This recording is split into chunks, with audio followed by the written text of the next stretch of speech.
In this video, I'll be looking at factors, multiples, and prime numbers and prime factors. Factors are integers or whole numbers that multiply together to get a product, which is what the result of a multiplication is called, which is the same as the number whose factors you're trying to find. You can then find what is called the HCF, or the highest common factor. When looking at multiples, we're going to be looking at times tables, how you can calculate to get the LCM, or lowest common multiple. Lastly, we'll be looking to identify prime numbers and how to use them to find the HCF and LCM of two or more numbers through this process called prime factorisation, and showing numbers as a product of their prime numbers, or prime factors. Firstly, when we talk about factors, we're assuming the factors are integers or whole numbers. It's easiest to think of them as pairs of numbers which have that number as their product, or the result of them being multiplied.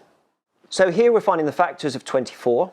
If we start off with the number 1, we'll do 1 times 24, then 2 times 12, 3 times 8, 4 times 6, and you'll see we've gone up numerically on this left-hand side. 5 doesn't go into 24, and 6 is the next factor, which is on that right-hand side at the bottom. Because we've reached that point, we know there are no more factors of 24, and we don't have to worry about searching for any more. Here, we're finding the factors of 72. So we'll start off with 1, and we times that by 72. We go up by 1, 2 times 36, 3 times 24, 4 times 18, 5 doesn't go into it, 6 goes into 72 12 times, 7 doesn't go into it, 8 times 9 would also give us 72.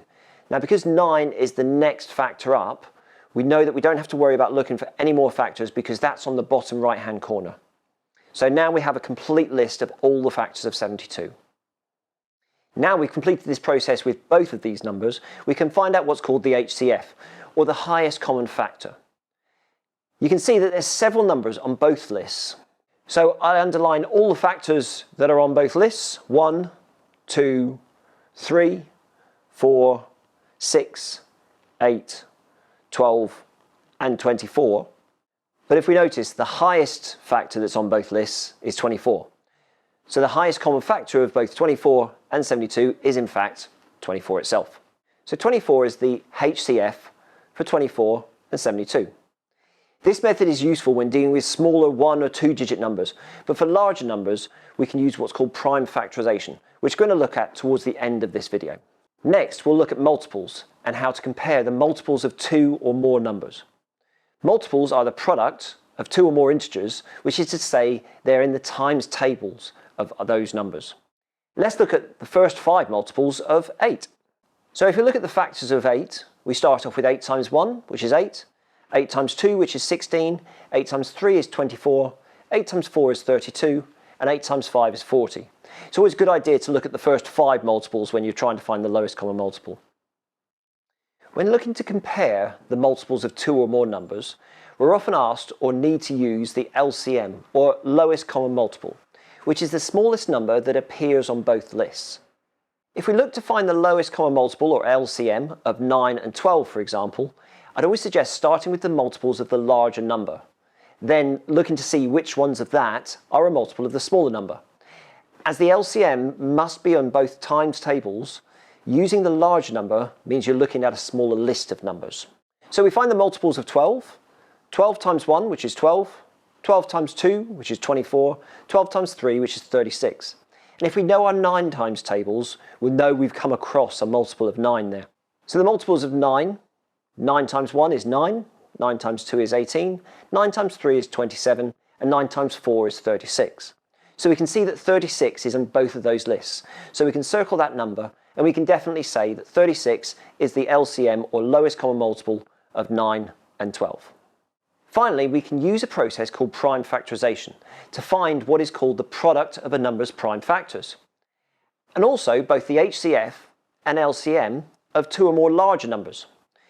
First though, let's discuss what a prime number is. The definition of a prime number is a number that has exactly 2 factors, 1 and itself. It's for this reason that 1 is not considered to be a prime number, as it only has the 1 factor of 1.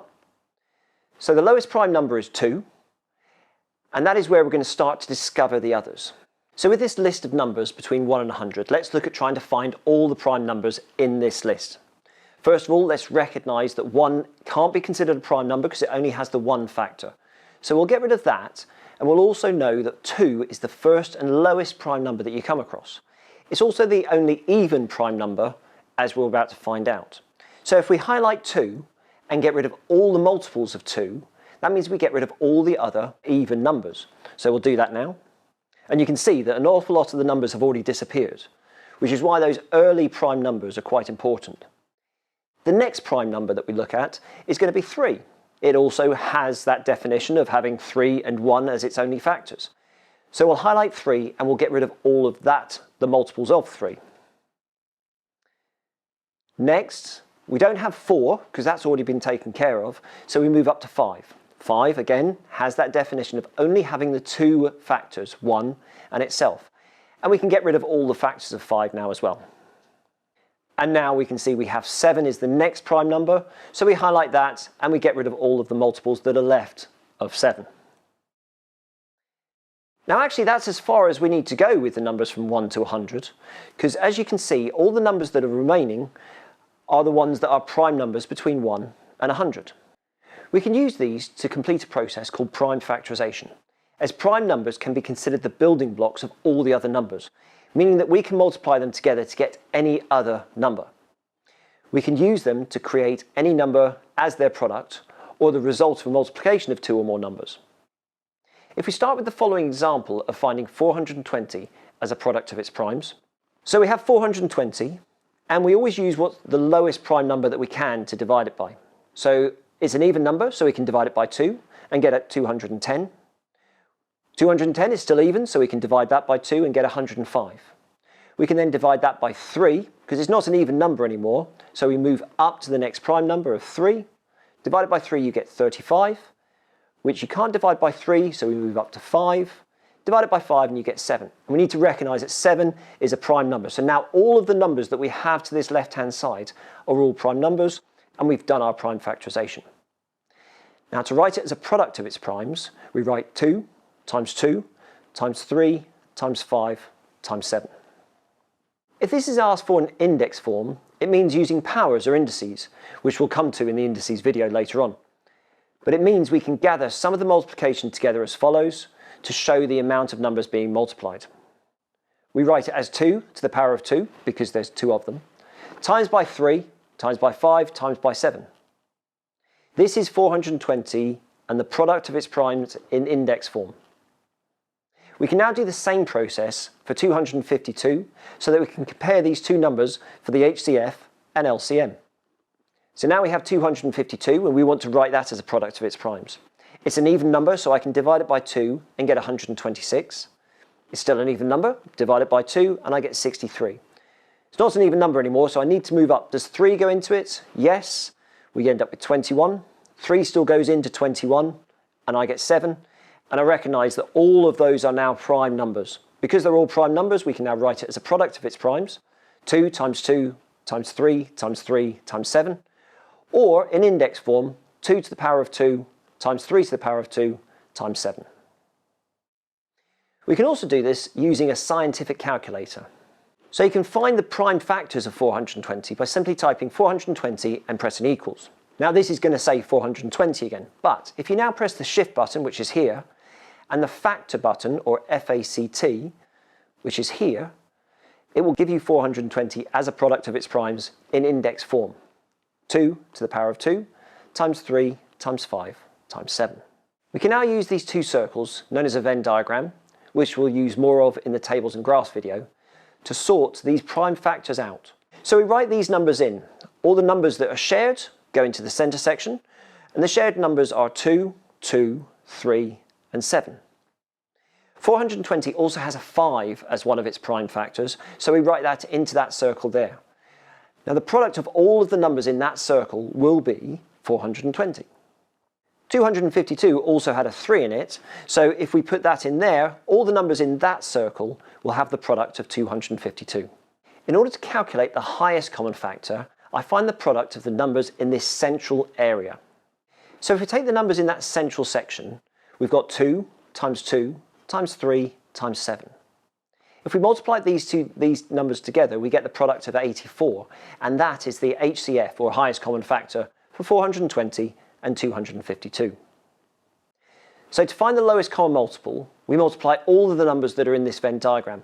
Notice that we only use the numbers in this central section once, even though they appear in both 420 and 252. So we have 5 times 2 times 2 times 3 times 7 and times that final 3, which gives us the result of 1,260, or the product of that. That is the smallest number that appears both in the 420 and the 252 times table.